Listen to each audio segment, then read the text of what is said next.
On the way back from our date, I was making orgasm noises and Sarah got mad at me. Mad is not the right word. Annoyed is probably better. We were alone in the car, just us two, just goofing off, and she was mad at me because I wasn't doing it right. I was not mad at you. I was gently rubbing your neck. My neck? Hell yeah. Your neck. And you were making super over-the-top, not realistic orgasm noises. How is that not a realistic orgasm noise? That is not what you sound like at all. Someone here has never had an orgasm. Then whose fault is that? That's true. I probably shouldn't say that. Yeah, that's pretty funny, though. Yeah, we also had a lot of car troubles on the way home. Well, before we get into that, what is this? This is the Two Better Halves podcast. And what does that mean? That means that we are a married couple, so two better halves, and we take a topic and we'll split it up evenly, giving each half enough time to talk about the topic however they'd like. They're in control. They can ask questions. They can monologue. They can make the other person sing. They can do whatever they want during their time, but then they have to give equal time to the other half to also discuss the same topic. Look at that. That's a better description than I've ever gave. Gaved? Yeah. Now you can talk about the car troubles. Yes, so the car that we have is definitely older, but it's really nice because it's super roomy and has 3 rows and fits everybody nicely. But unfortunately, recently, we've definitely been having some transmissions issues, and they went spectacularly larger tonight with the whole car shaking. Spectacularly and shutting off anytime we stopped. Larger. And all the lights coming on. All the lights. Like I get spectacularly larger when I see you.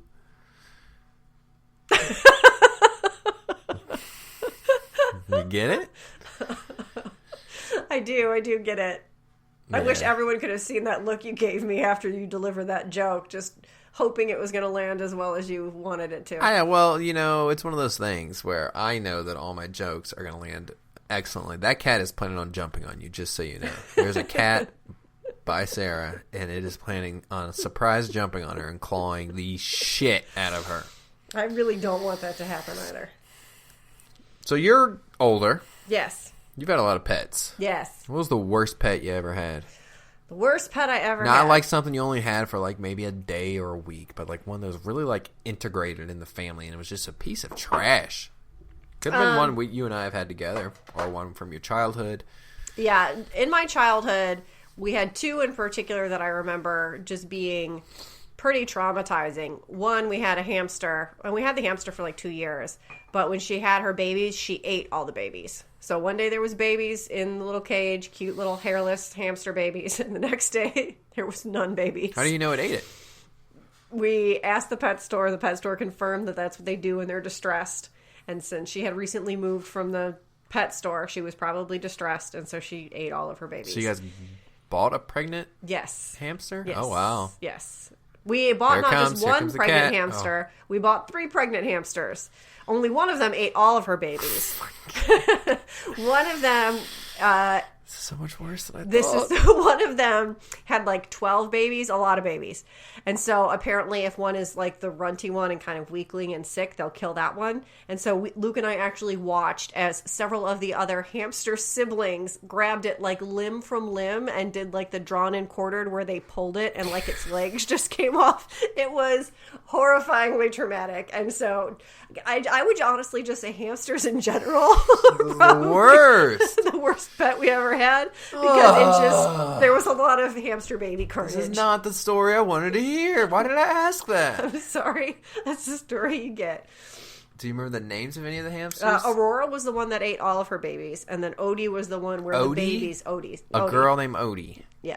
Well, I mean, you didn't know when we got them at the pet store back in the day. Pet store didn't say these are female. Oh, yeah, back in the day. They were all just housed together, which is why they were pregnant, was because they weren't separated male and female like they should have been.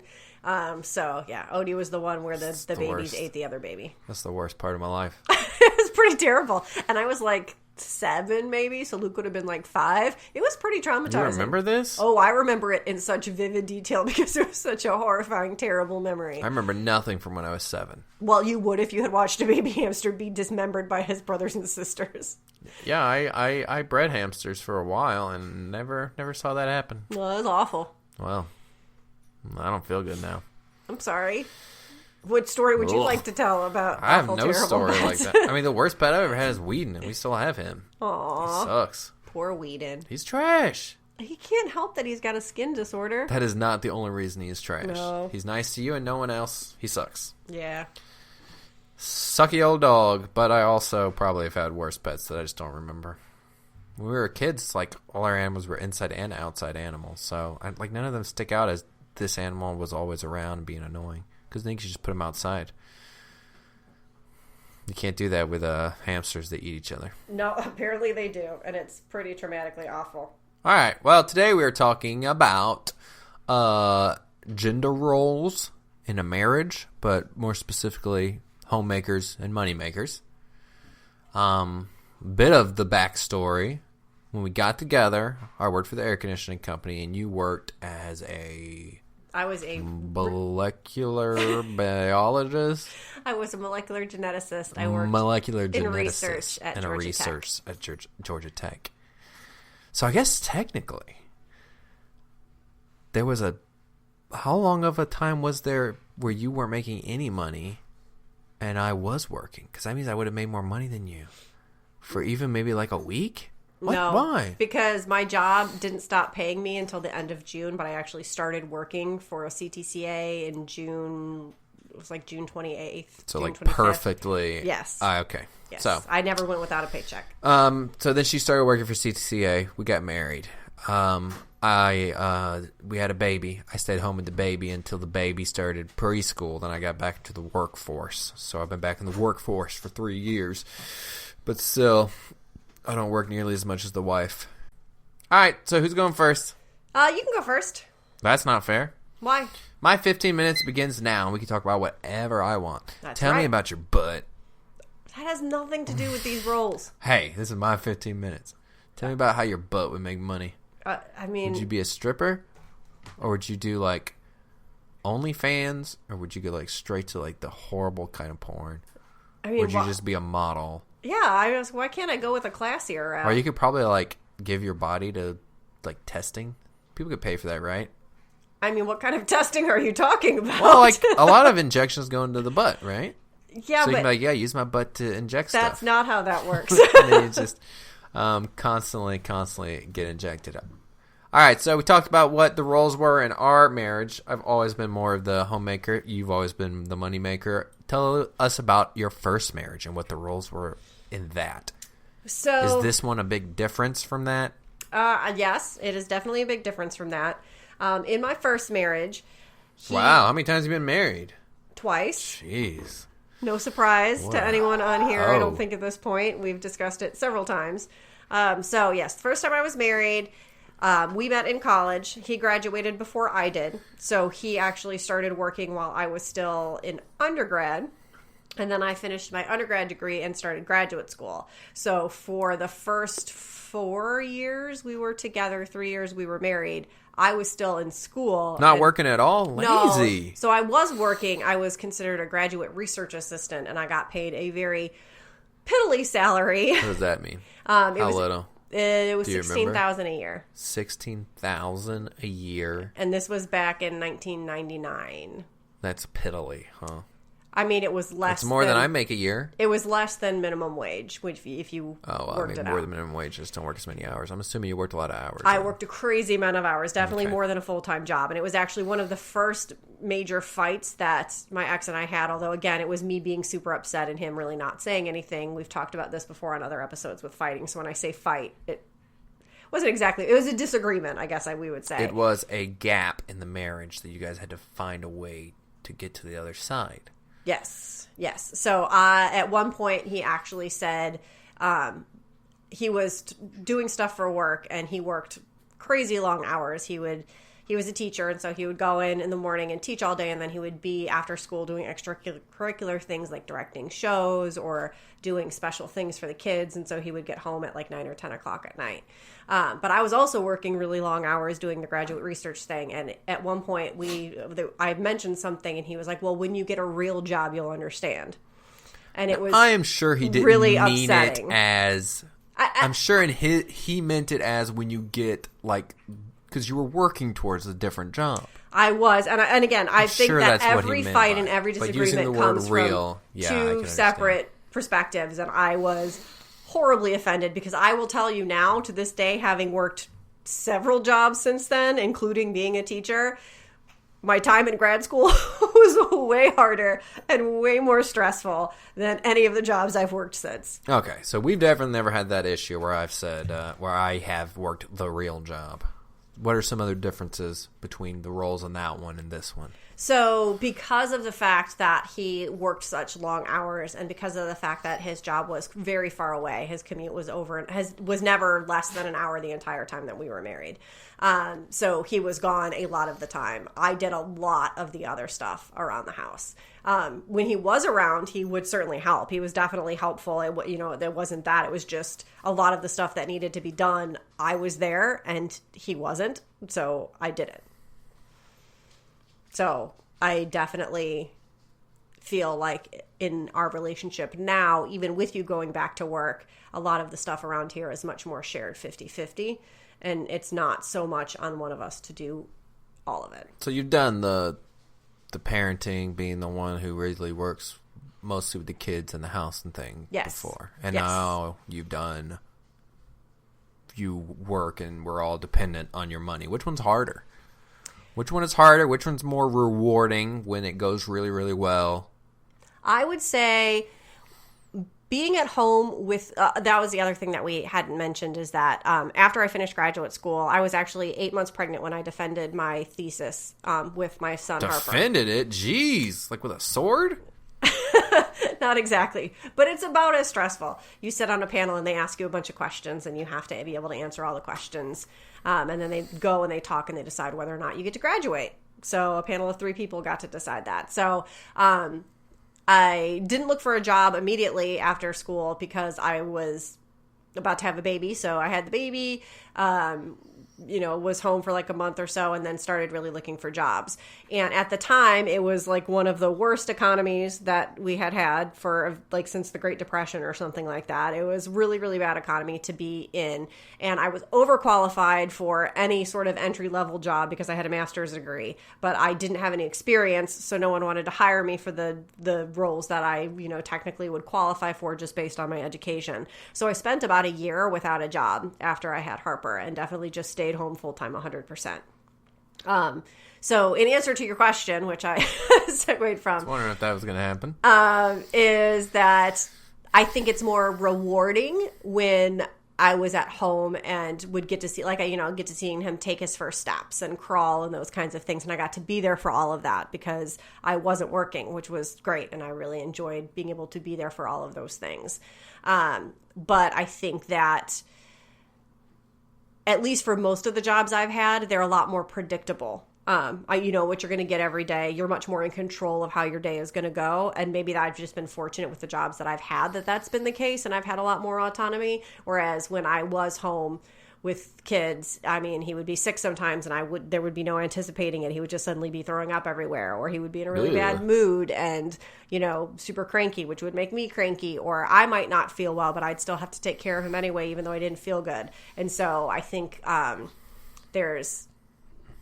it can be more stressful to be the one staying home, or in my experience it was. Okay. Any other differences? You're the only one of us that has been both roles. Anything else that you can say this was definitely better?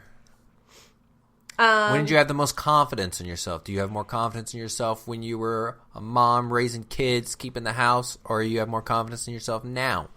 I think that, I definitely have more confidence in myself now, but I don't know if it's so much because I have a job, although I do think that there's something to be said for having interactions outside of your immediate family and having that external validation, which is really nice, that you don't get if you are a stay-at-home parent. But my situation for being a stay-at-home parent was doubly stressful because it wasn't a choice. Okay. I wanted to be working and I couldn't find a job. So I felt very bad about myself because I felt like I should be bringing in this money and I couldn't. So let's say right now currently you have a really nice job. I do. Most of it goes to bills and children.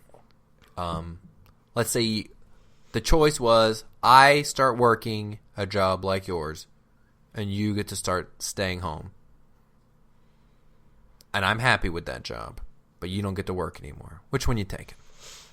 At this point in your life, with our current situation, are you gonna stay home, work on creative projects, take care of the house, take care of the kids, or do you want to stay in the workforce? So, had I been at any other job than the one that I'm at currently, I probably would have preferred to stay home and do the homemaker thing and that kind of stuff. I am incredibly fortunate right now where my job is, I don't want to say lenient, but they trust me a lot. I have a lot of autonomy. Here's the things you need to get done. You figure out how you get those done and when you get those done. And as long as you're getting those things done, that's what we care about. So we don't care if you clock in at 9 and you clock out at 5.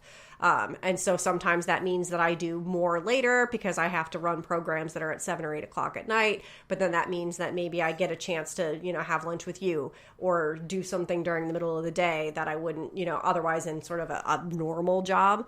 And so it would be hard for me to walk away from this situation because it is so flexible and there's so much autonomy to it that I think even though in this scenario the money wouldn't be an issue? Yes. Because it's the fact I still have that flexibility that if there was other things I wanted to do, whether with my family or creative projects or things like that, I have more flexibility. So if I had to work, clock in at 9, clock out at 5, and have that sort of rigidity of that's when you have to be there and you have to be all in. So what you're saying is your life is perfect. Definitely not. No, I have to go to work and sit around alone in my car. You have a perfect life. I don't think I have a perfect life, but I do think that my job is much... Jeez, you guys. Y'all heard it. Y'all heard it. So when COVID wasn't a thing, which now it's a thing, you traveled a lot. And when you first started with Rising, with the company that then you transitioned from that company into the same role, or into this role that you're in now, you traveled a ton. Like we fought about it. It was a big issue. So what is it like? Just sleeping alone in hotel rooms all over the world, just by yourself. Tell us. Tell me. Tell me the pain. I have told you this before. It is incredibly lonely. Now, I will say that for some people, for me and for you... Why didn't you just cheat on me? If you just started... Yeah, but you wouldn't be so lonely at least. I mean, I still would be lonely. Not physically. Yeah. Because you'd have big, sweaty meat slapping all over you. I mean, no one said if I cheated on you, it would have to be with a guy. Excuse me? Did I say that? I said meat. Oh, that's fair. Could be titties. Okay. Well, I will clarify that for some people, they wouldn't consider what I did traveling a lot because there are some people who literally are gone from Monday till Friday and are only home on weekends. Well, I consider it a lot. I agree. I also thought it was a lot. That's not important to this question. I had never had to travel hear about for work before. Sleeping alone. Yeah, so the sadness. It's not even just the sleeping alone that is so difficult, although that is being in, not having your pillow. There being weird noises of people walking in the hallway. Oh, walkers. In particular, when I would travel, is that a shoe? When I would travel to Switzerland, the hotel rooms there are incredibly small. Yeah. Everything is not made for, the kind of lifestyle that Americans are used to. It's much more economy sized. Spoiled. So I would smack my head on beams and things like that because I just would forget that I wasn't at home. So there was a lot of that. But there's, there's the time that you're working, but then there's all this downtime. And it's pretty much just you sitting by yourself. And so, for the first day, maybe it was exciting because I could read the stuff I wanted to read or watch the TV show I wanted to watch, and I didn't have to compromise. Sleep with the men. But by the time you're talking about, being there for a week, it's pretty awful at the end. It is incredibly lonely. You just want someone to talk to about something that isn't work. and you miss everybody and you wonder what they're all doing. And then in particular for those trips that were like a week long, you know, the kids would be having trouble with homework and you guys would be calling me and we'd be trying to figure stuff out like that. Not at all. Where we'd all be trying to figure it out, but we're all remote, and so none of us really have all the information. Well, even more than that, a lot of those overseas ones were also like, what, 8 hours apart? Yeah, big time difference. So I'd be trying to call you, but you guys would all be doing stuff because it was during the day, and then you try to call me, but now it's 2:00 in the morning and I'm tired. I need to go to sleep. So it was really hard to just keep in that touch. And then I knew that you were watching Harper and Hannigan, and so that was extra stressful for me because I felt like I was asking a lot of you as a step parent to be sort of the full-time only person there. So there was a layer of stress and guilt associated with that. You never told me about that before. Especially when you're talking about things like, you know, struggling with getting kids to and from school and homework and those kinds of things where you're suddenly having to step in and take care of that stuff. So there's definitely a lot of guilt. It was terrible. Now it's not so bad. Now you're always here. Yes. Every freaking moment of every day. Like, I have something I have to make her for Christmas, and I don't know when I'm going to be able to do it because she goes nowhere. I don't go anywhere. Don't have during practice anymore. No work trips. Don't even go to work during the day. Too much Sarah. You just lock me in this room in the office. Make me work in here. Just lock I the need door. the office. Oh. Lock you in another room. Yeah, you can lock me in another room. Send you away with some video games. Let's see. I don't like any of my planned questions. If I was going to convince you that both of us should be homemakers and we don't need a moneymaker, what would it take to convince you of that? I don't know, because somebody's going to have to make. I've tried lots of times. Some kind of money somehow. We've already talked about this in the episode. I trying to get you to start a ragtag little business with me, selling baseballs or something stupid. I mean, so here, then we're still working. I mean, working for yourself, you work more. Homemakers, so we're doing it at home. Yeah, but I'm working from home right now, so I don't know that I really understand what the difference would be. The difference would be that we're going to fail at it and not make any money.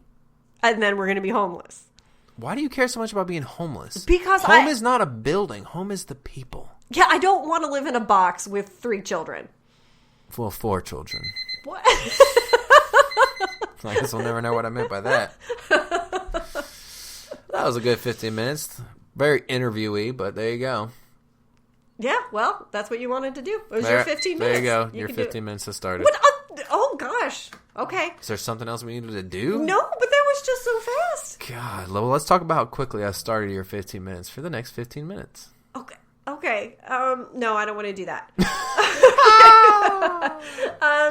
So...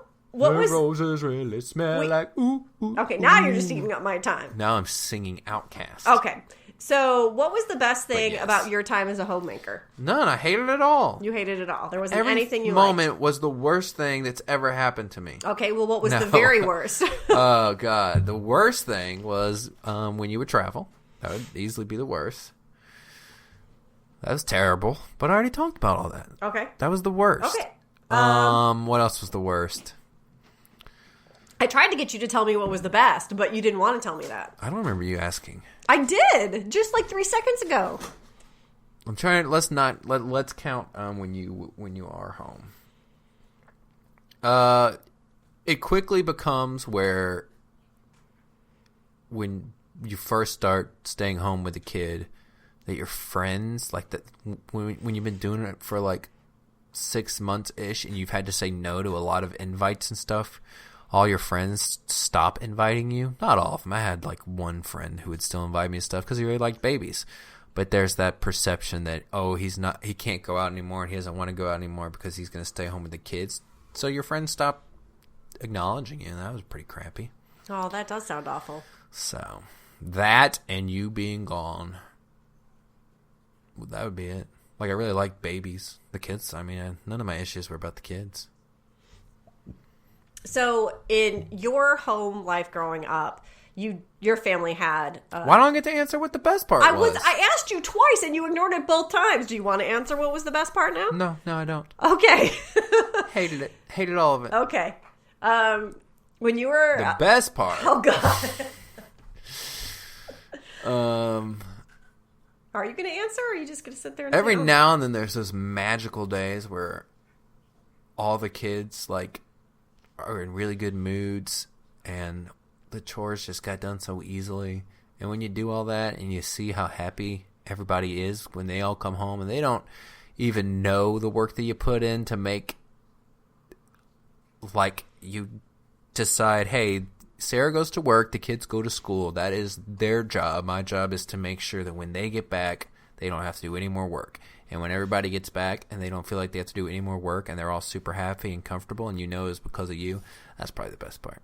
That was a very sweet answer, and I'm glad you finally got around to it. What the hell? I asked you the question. It only took me like 3 minutes. Oh, gosh, I asked you the question so many times. But I like the answer, so it was worth the wait. Well, I take it back. I don't think you can take it back. Sucked it back into my throat. Okay, so back to my other question that I was going to ask. When you were a kid, your family had very defined roles, where your mom was definitely the homemaker. Oh, okay. I mean, is that incorrect? Is that an incorrect assumption? Okay. And my mom babysat other people's kids and got paid, and she did piano teaching, and she got paid, and then she was a youth minister with my dad and got paid. But did she do all the housework? Yeah. And she did all the cooking? But, well, I wouldn't say that either. Like we've discussed on here, my mother was very, very, very good about making sure all of the kids did their fair share. And since we were homeschooled, that would mean everybody had chores and everybody got their stuff too. And she was very, very smart about making it, at least in my perception as a kid, where it's not always her doing everything. It was she seemed to have time to play and relax and read books and stuff because she made sure everybody did their part. But yes, it was her responsibility to make sure that stuff happened. But it's not like my dad got home and beat her when it did. No, not at all. I never, ever heard them fight about money, and never, ever heard them fight about the house being dirty or anything like that.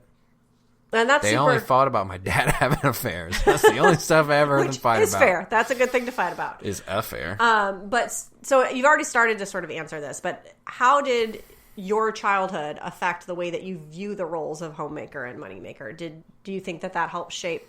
No, because once my parents' marriage fell apart in such dramatic fashion as it did, that's pretty much the only part that you think about anymore. Like, I know that my parents were good parents to us as kids and stuff, and I can think of fun memories, but really just the last 2 years is the only thing I can look back on and be like, I don't want that part of my marriage to be like that. But I don't think I've ever really looked back and been like, at least purposely, been like, hey, this is how my parents raised us and had the house and all that kind of stuff. Because the other thing was just always sticking on it like a big icky goo. Oh, well, that's unfortunate. Oh, I'm sorry. Not everyone's got the perfect life like you do. Oh, my God. So frustrating. You love me. I do love you. Okay. But I'm frustrated when you tell me my life is perfect. All right, your life is terrible. Like I'm not allowed to have No, your life is happen. trash. Because I'm in it, your life is the worst. Okay, as long as we agree. You know I don't think that. What hesitations did you have about your decision to become a homemaker and stay home with Scotland? That I had chosen the wrong woman to do it. Hesitations? This is not going to be relatable for anybody else. But when we had Scotland, I'd only been diabetic for a little over a year. Yeah. Very, very worried all the time about... And I didn't have the insulin pumps or anything like that. Very, very worried that something was going to happen with my blood sugar, and it was going to be an emergency, and I wasn't going to be able to do something, and my kid was going to get hurt or die, or I was going to pass out, no one would be there to take care of her. I mean, we had discussions like, hey, if you've texted me and asked me how I'm feeling and I haven't responded in 3 or 4 hours, you should worry about it. Yeah. So that was my main concern about being a homemaker. But it was also the main reason I decided I wanted to do that instead of stay in the workforce, because the job I had at the moment was impossible with the diabetes. And you suggested, hey, you could stay home. That was your idea with the diabetes and everything, and I'd stay home. And I tried to do all the websites, too, at the time. So it was like, here's a very safe thing that I can try to do, build websites, and stay home with the kids. And that's what I did. That was all I did. Yeah. But yeah, the thing I was the most scared about was the diabetes and something terrible happening. And luckily nothing did. We should make that clear. I mean, yeah. She never got hurt. She never got hurt. But there were definitely times where I would like lose my temper. Not like I would hit her or anything, but I'd just be like crying and shaking because my blood sugar is being horrible, but there's also this baby screaming at me, and I would just be broken. And that's when I really developed horrible anxiety and depression. Aww. And had to go get anxiety pills because I didn't know that really what I needed for the diabetes was to just get proper medical devices and stuff like that. So, because at that time it was injections all the time. Yeah. It was awful. And I see all the time on some of the diabetic pages we follow about people who are like, I've done the pens and the injections for so many years. Is it worth it to get the pump? Yes. And get the pump. It is life-changing.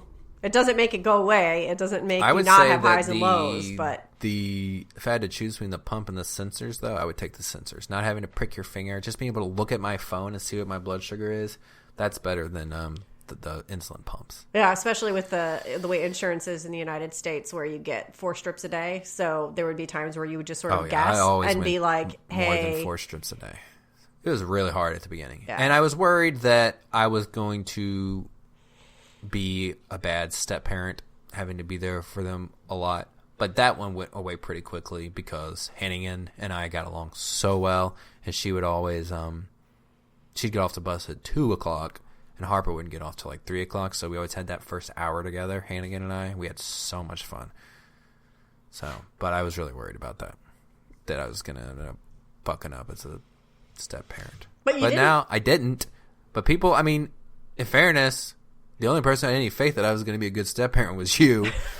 Your parents at the time didn't think I was going to be good. Your ex-husband at the time didn't think, your ex-husband didn't think I was going to be good. And now I'm good to great friends with all of them. So, and they all seem to approve of me.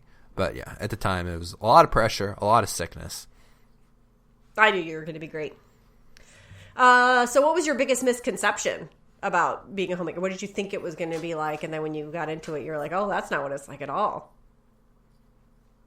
I thought there would be a lot less cleaning.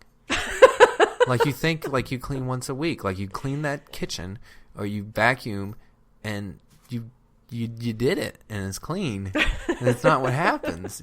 It just gets messy so fast, you know? And now I just clean, you know, I like cleaning and I'm way more anal about that kind of thing than you are. Like I need organization and all that kind of stuff. And you just think if you just ask people to not make a mess and to clean up after themselves, they'll just do it, and they don't. They won't. And I do. No, yeah, you're good. You're okay. Good. Oh, you're. I would say you're like if you're gonna take off your shoes or your clothes or stop using something, you immediately think to put it where it goes. I don't even do that. I'll put it down and be like, all right, this is the pile, and then by the end of the day, I'm gonna have this gone. But you are immediately. You don't mind hopping up and being like, I'm gonna go put my shoes where they belong. Okay, I just don't want to give the impression that I'm a huge slob. No, but I definitely thought, you know, and I guess that comes from the fact that, and we talked about this in a couple episodes ago about the greatest fights. You know, I thought it was going to be easier to have all the kids do chores, and it would be like a big team effort, and it wasn't easy. They're messy monsters. So my biggest misconception would be that keeping things clean was going to be a lot easier, and it's not. It's really difficult, and it still is really difficult. It's very fair. It sucks. And I love having a clean house. All right, so we talked about this. Love it. I love it. We got a new vacuum, and I love it so much. I know. You're such a nerd about it, and it makes me so Black happy. Friday. Have you used it yet? I have not. Oh my God. It is orgasmic. It's so good. You can look at the floor right now. I know. I love, and I know it doesn't look as good, but I love being able to see the lines of the wheels because it means it was sucking so hard. It makes me so. You should see his face right now. Fuck, he man. has never been as excited about anything. I hate as he is sweeping. about this. I love vacuuming. I love mopping. I hate sweeping. I hate spraying stuff and having to wipe it. I hate dusting, but you need to do those things. But I really like mopping and I really like vacuuming. It is really weird to me that you like mopping and not sweeping, but well, the problem with sweeping really comes down to dustpans. No, seriously. You put so much thought into this, and it's adorable. Because I know exactly what I'm getting at. You would know this if you were the homemaker once in your life. It's so hard to get it in there. And you always miss like something. There's always like one little crumb that won't go in the freaking dustpan. There's that line. It's so hard. You have to turn the dustpan the other way. What? It'd be upside down. Upside down. Like if you're sweeping into the pan and it's making that line, you put the pan perpendicular Yeah, you like to tilt the line. it, but then you have to crouch down like you're a freaking it. Mowgli. I'm not Mowgli-ing to get a... No. You throw the dustpan down, you put your foot next to it so it doesn't slide away. Yes, I understand that. But then when you have the line, you take the pan and you put it perpendicular to the line. So then you sweep it the other way. It doesn't work. There's always just like a pinch of it. Like a pinch. Like if you were adding something to seasoning to your salmon, it would be that freaking... salmon? Because salmon gets seasoned. Sweeping's for bitches. But this new vacuum, it can do the sweeping for you. It's pretty great. I'm glad you like it so much. So if you could have any moneymaker role, and you were going to be the moneymaker, and I was going to be the homemaker, what role would you want to have? What would you want to do to be the moneymaker? Let's not count something I could do at home then. Okay. Like we were talking about how your job right now. That's fair. So because I always wanted to write. If I could go back in time, I would have gone to college to learn how to be a writer, and I didn't because I'm an idiot. You could still go to college. God, no, I can't. When did I have time to go to college? Now. And I'm 32. If I don't know where to put a comma now, I'm never gonna know where to put a comma. I don't think that's true at all. Oh well, you should see how I make an exclamation mark. I've seen it. It's a comma line. So I won't do that. I always want to have a party company, but again, I think that would be a lot at working from home. Yeah. I mean, maybe you could have an office with that.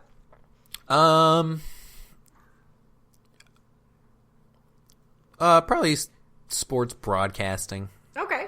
Yeah, it'd be cool to do sports broadcasting. You've got a good personality. I have a really good personality. I don't want to do news because with news, you're told these are the stories that we have decided are the most important stories, and you need to sell them in this certain way. With sports, you don't know what's going to happen, so you're watching and you're reacting as it's happening. So you're not I think news anchors are all just controlled by who's running the news stations, getting all upset about what news anchors do. Even the ones, personalities of the talk shows, they're just run by figureheads. That's my hot take on news. There's your 15 minutes. There's my 15. Is there anything that you really wish we would have talked about that we didn't? No, I think we're good. Cool. I thought that was pretty cool. I did. I thought that went really well. We do have a question, though, from someone on Instagram. We have a question from someone on Instagram, and also a second response to that question saying, I was going to ask the same question. Thanks, Mom. That is just so useful. Coming from Instagram, this is from Storewife. This is the account. And then Mom with Sons says they were going to ask the same thing. That is my mother. Mom with Sons. So if anyone's looking for a MILF in your area, how do you make each other feel valued - appreciated in each of your respective roles? So I think we've gotten a lot better about that. I think that early on when you first started staying home and I was working, I think you thought I was having a lot more fun than I was. And so... Oh, so this is my fault. No, and I don't think that I gave you enough credit, especially thinking back in terms of the fact that you were managing the diabetes at the same time and how scary that must have been. And I should have given you a lot more credit. I think that, not surprisingly, and I hope this is true for most relationships, 8 years, 9 years in, we're way better about that than we used to be. I think that we do take a lot more time out to thank each other for the things that we do. And I think you're a lot more understanding when I have work stuff, and not making me feel guilty. And I'm a lot more understanding with your diabetes in particular, and really understanding how much of a toll that takes on you and how hard it can be for you to do things sometimes. So I think it's both acknowledgement of the difficulties that we each face and taking the time to thank each other for the things that we do. Yeah, I've been thinking about this question. I don't really know how to answer it because it's just, we're just really good at it. And we weren't always. And we weren't always, because you, like, when you got that, you went from, you worked for Georgia Tech, and they would give you, like, you got to work from home on Fridays. And you would take me with you, yeah. and I would go to the labs with you, to all of a sudden, there's 2 weeks every couple of months where you're going to be in another freaking country. So, we definitely were bad about it, but, and it's weird that we got so much better about it, but neither of us ever had to experience what the other person experienced. It's not like, oh, well, then I had to start being the moneymaker and I really understood what you were going through. Then, all of a sudden you had to have diabetes and be here for weeks at a time without me, and you really understood. And I kind of think that's what made it work, is that we both are like, look, there's part of this, I'm never going to understand what it's like for you and your job, and all of our money and livelihood is based on you doing good and you being seen good with your bosses, and you're never going to understand what it's like for me and my health and raising Scotland as much as I did. And we've accepted that we're never going to understand it, and we just love each other in spite of it. I think that's a really good explanation for.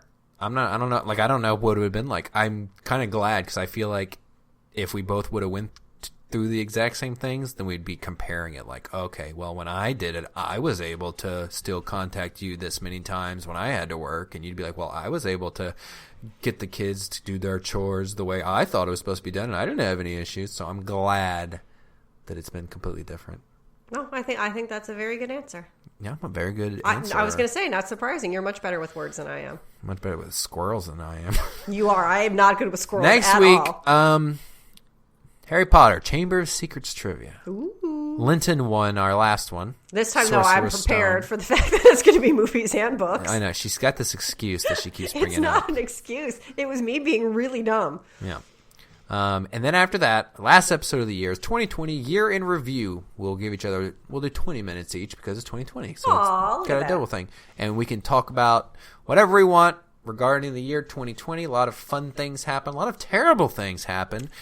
It'll definitely be a memorable year. Came up with this podcast. We've gotten along better than we've ever gotten. Black Lives Matter took a spotlight in the world. COVID-19. All kinds of fun stuff. But for now, love you. Find us on Instagram, TikTok now at Two Better Halves, Facebook, and anywhere you enjoy podcast. We'll see you later. Hear you later. You'll hear us later. I don't know. Something like that.